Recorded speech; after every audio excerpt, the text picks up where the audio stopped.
ایک منٹ ہاں چلیں ٹھیک ہے تیار ہیں بسم اللہ الرحمن الرحیم.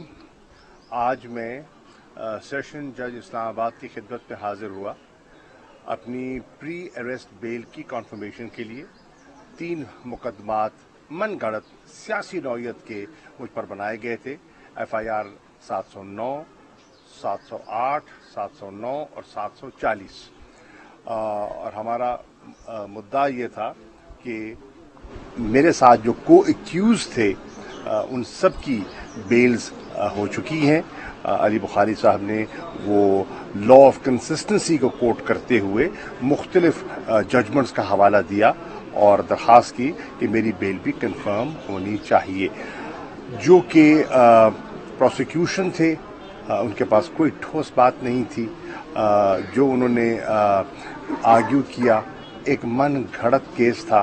انہوں نے مجھے ذمہ وار ٹھہرایا پولیس پر حملے کا, توڑ پھوڑ کا, جو کہ میں موقع پہ موجود ہی نہیں ہوں, میں ہوں ہی نہیں.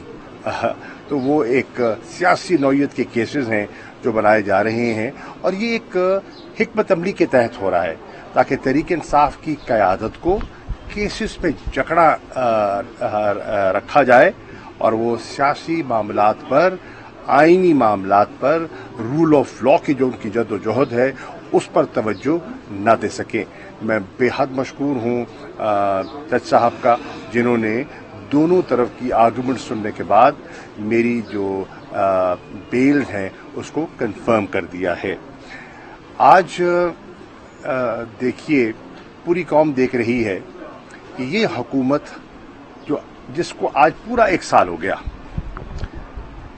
ان کی 1 سال کی کارکردگی جو ہے وہ قوم کے سامنے بالکل عیاں ہو چکی ہے. ناکامی در ناکامی در ناکامی, ہر میدان میں, ہر فیلڈ میں, ہر محاذ پر ان کو سبکی اٹھانی پڑی اور ناکامی اٹھانی پڑی. لیکن جو سب سے زیادہ تکلیف دہ چیز ہے, جو پاکستان کے عام شہری جو اس لڑائی میں نہ 3 میں ہے نہ 13 میں ہے, سب سے زیادہ قیمت اس نے ادا کی. اور وہ کس طرح ادا کی؟ معیشت جو ہے وہ بالکل بیٹھ گئی اور اس معیشت کے بیٹھنے سے اس کی زندگی جو ہے متاثر ہو رہی ہے. میں چند چیزیں آپ کے سامنے رکھنا چاہوں گا اور وہ یہ ہے کہ انہوں نے معیشت کی جو کیفیت کی ہے وہ ہے کیا. میں آپ کی خدمت میں یہ پیش کرنا چاہ رہا ہوں. جہاں تک گروتھ کا تعلق ہے, جب تحریک انصاف کی حکومت رخصت ہوئی 9 اپریل 2022 کو تو ہماری معاشی نمو جو ہے وہ 6% تھی. آج 1 سال کے بعد وہ گر کے ہو گئی ہے 0.4%. اور بہت سے ماہرین کہہ رہے ہیں کہ یہ بھی درست نہیں ہے, یہ منفی ہو جائے گی مالی سال کے اختتام پر.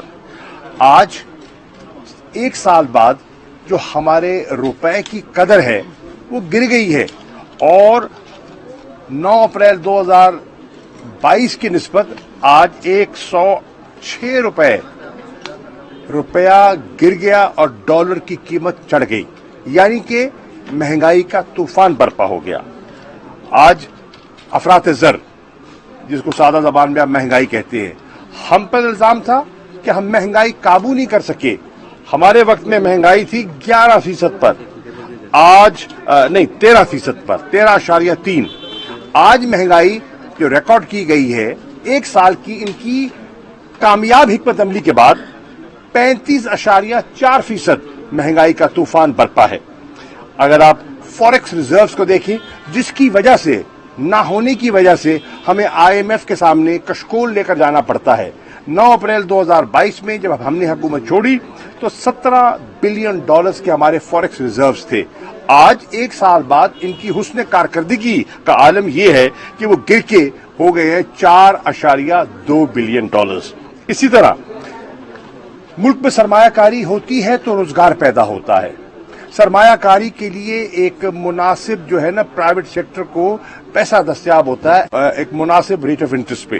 جب ہم حکومت میں تھے 9 अप्रैल 2022 तो रेट ऑफ इंटरेस्ट जो था, जो बैंक से आप पैसे लेते थे, उसकी शरह थी 11%।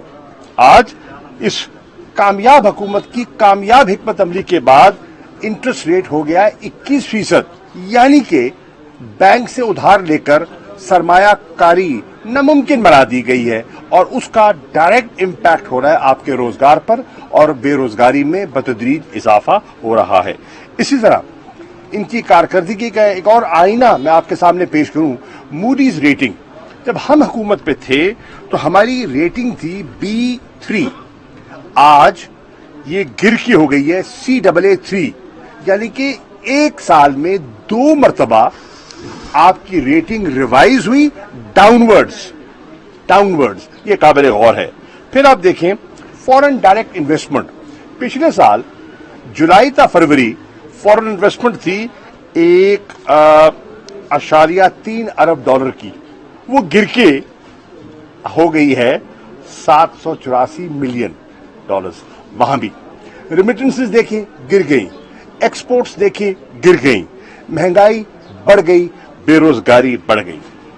अब कैफियत यह है कि ये आज भी हुकूमत हमले पर तुली हुई है। सुप्रीम कोर्ट ने वाज़े फैसला किया है, ऑर्डर्स हैं चीफ जस्टिस साहब के कि आपने, यानी कि आज 10 अप्रैल इलेक्शन कमीशन को आपने वसाइल मुंतकिल करने हैं 14 मई के इलेक्शंस के लिए। हुकूमत ले तो लाल से काम ले रही है, वजीर आजम में हिम्मत नहीं है, अदालत के फैसले पर ना अमल दरामद करते हैं, साफ छुपते भी नहीं, सामने आते भी नहीं, काबीना के पीछे छुपते हैं और काबीना में इतनी सख्त नहीं है कि वो फैसला कर सके, वो पार्लियामेंट के पीछे छुपती है। और सेक्रेटरी फाइनेंस जो कानून को समझते हैं, एक दयानतदार, ईमानदार, खुददार अफसर हैं, वो कहते हैं कि मैं इस कंटेम्प्ट का हिस्सा नहीं बनूंगा। वो रुखसत पर चले जाते हैं, सुप्रीम कोर्ट में एडिशनल सेक्रेटरी फाइनेंस पेश होते हैं। सेक्रेटरी फाइनेंस क्योंकि झूठ बोल नहीं सकते, वो पेश नहीं होते और वो अब एक रुखसत पर चले गए। आज देखते हैं कि क्या वो कंटेम्प्ट करते हैं, और अगर कंटेम्प्ट करते हैं तो फिर पाकिस्तान की जो कानून, आइन और वकला बिरादरी तवक्को करती है, तहरीक इंसाफ तवक्को करती है कि शहबाज शरीफ वजीर आजम पाकिस्तान को कटहरे में खड़ा किया जाए और उनके साथ वही सलूक किया जाए जो आइन शिकनी और कंटेम्प्ट पर यूसुफ रजा गिलानी के साथ किया गया। अब इनके खदशात देखिए कि ये पर्सन स्पेसिफिक कानून साजी करते हैं। नैब के कानून में तरामीम की अपनी बकार बचत के लिए, पर्सन स्पेसिफिक तरामीम की, आज कंटेम्प्ट के कानून को तब्दील करना चाह रहे हैं। किस लिए? अपनी बका और अपनी बचत के लिए नई कानून साजी करना चाह रहे हैं। लेजिस्लेशन अदालत में करते, पार्लियामेंट में करते हैं जिसकी कोई आईनी हैसियत नहीं है, और सदर पाकिस्तान उसका मुआयना करते हैं, माहिरीन से मशवरा करके उसको वापस भेजते हैं, फिर भी इन्हें होश के नाखून नहीं लेते और फिर एक ज्वाइंट सेशन आज बुला रखा है और वो अपना जो फैसले हैं गैर आईनी, गैर कानूनी, कौम पर, अदालतों पर मुसल्लत करना चाहते हैं। बड़ा वाजे पैगाम देना चाहते हैं पाकिस्तान के लोगों को, वकला को, जिन्होंने आइन की लड़ाई लड़ी है, कि हम आइन को कोई अहमियत, कोई हैसियत नहीं देते। हमारे मफादात, हमारी सियासत, हमारी सियासी बका आइन से बालातर है। हमें कौन पूछ सकता है? हम कानून से बड़े हैं, हम आइन से बड़े हैं। और जैसे माजी में कहा गया, ये तो एक किताब है, रद्दी की टोकरी में फेंकी जा सकती है। जी नहीं, ये किताब नहीं है, ये वो किताब है जिसके तहत पूरे मुल्क का नज्म व ज़ब्त चलता है, पूरी पार्लियामेंट रेगुलेट होती है, जुडिशरी रेगुलेट होती है, एग्जीक्यूटिव रहनुमाई हासिल करती है। ये आम किताब नहीं है, ये आईन पाकिस्तान है और पाकिस्तान के आइन के दिफा के लिए तहरीक इंसाफ और इंशाअल्लाह इस मुल्क की सिविल सोसाइटी और इस मुल्क की लीगल फ्रेटर्निटी सफारा होगी और इन इस फस्ताई इंपोर्टेड हुकूमत का मुकाबला करेगी। आज भी देखिए साल गुजर गया और इंपोर्टेड हुकूमत नामंजूर का ट्रेंड सोशल मीडिया पर नंबर 1 है। शुक्रिया। सर ये बताएं, अगर हुकूमत फंड रिलीज नहीं करती इलेक्शन को, शायद नहीं मुहैया करती, इस पर आपका क्या राय है? देखिए, हम तो ऑब्वियसली हम अदालत के साथ खड़े होंगे, हम सुप्रीम कोर्ट के साथ खड़े होंगे, हम कानून के साथ खड़े होंगे, हम रूल ऑफ लॉ के साथ खड़े होंगे और हम इस फस्तायत का मुकाबला करेंगे। शुक्रिया, बहुत शुक्रिया।